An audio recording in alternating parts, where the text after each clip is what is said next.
Indonesia, negara dengan segudang potensi, kini menghadapi kenyataan yang memprihatinkan. Tingkat pengangguran tertinggi di Asia Tenggara. Dengan angka mencapai 5,2%, tingkat pengangguran menjadi rintangan besar dalam perjalanan Indonesia menuju kesejahteraan. Di balik angka statistik ini, terdapat jutaan individu dan keluarga yang mendambakan kehidupan yang layak dan aman. Ini adalah kisah manusia yang menuntut perhatian dan tindakan nyata. Urgensi untuk mengatasi masalah ini bukan hanya karena dampak ekonominya, tetapi juga karena kewajiban moral. Hanya melalui persatuan dan kerjasama, Indonesia dapat mengatasi rintangan ini dan membuka potensi ekonominya yang sebenarnya.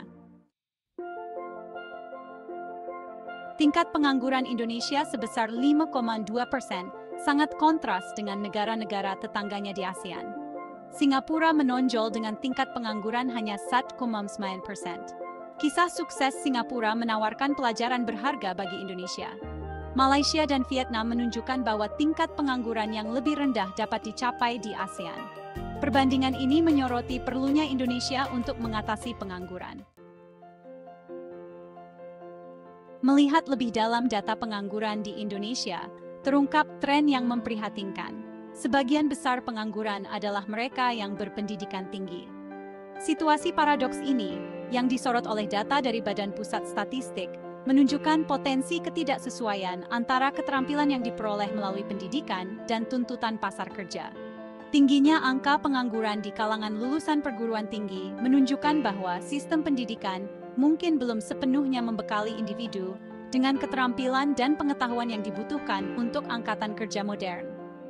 Ketidaksesuaian antara pendidikan dan lapangan kerja ini mengharuskan evaluasi kritis terhadap kurikulum, metodologi pengajaran, dan keterkaitan industri dalam sistem pendidikan.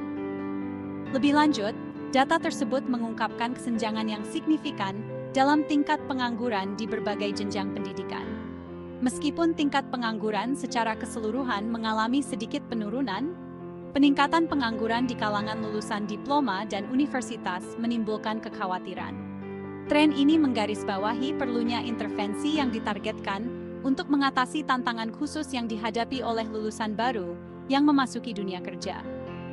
Ketidakcocokan antara pendidikan dan tuntutan lapangan kerja ini membutuhkan pendekatan multicabang.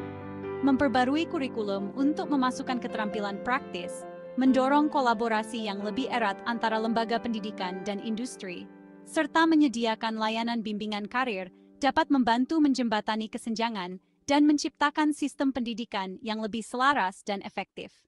Dengan mengatasi masalah ini, Indonesia dapat memastikan bahwa sistem pendidikannya memberdayakan individu dengan keterampilan yang dibutuhkan untuk berkembang di pasar kerja abad ke-21. Pemerintah Indonesia telah meluncurkan beberapa inisiatif yang bertujuan untuk mengatasi pengangguran. Namun, langkah-langkah ini saja tidak cukup. Pendekatan multicabang sangat penting untuk menciptakan peluang kerja yang berkelanjutan. Ini berarti menggabungkan pendidikan, pelatihan kejuruan, dan dukungan untuk usaha kecil dan menengah untuk membangun pasar kerja yang kuat. Untuk benar-benar memberdayakan tenaga kerja Indonesia, strategi yang tepat sasaran sangatlah penting. Ini melibatkan investasi dalam sistem pendidikan yang selaras dengan kebutuhan pasar, mempromosikan pembelajaran sepanjang hayat, dan meningkatkan program pengembangan keterampilan. Dengan demikian, Indonesia dapat membangun tenaga kerja yang lebih adaptif dan terampil, siap menghadapi tantangan ekonomi yang berubah dengan cepat. Kedepan, masa depan ketenagakerjaan di Indonesia memiliki janji yang besar. Dengan memanfaatkan teknologi, mendorong inovasi, dan memastikan pertumbuhan yang inklusif, Indonesia dapat menciptakan pasar kerja yang dinamis yang bermanfaat bagi seluruh rakyatnya. Dengan upaya dan kolaborasi yang berkelanjutan, masa depan yang lebih cerah dan sejahtera berada dalam jangkauan bagi tenaga kerja Indonesia.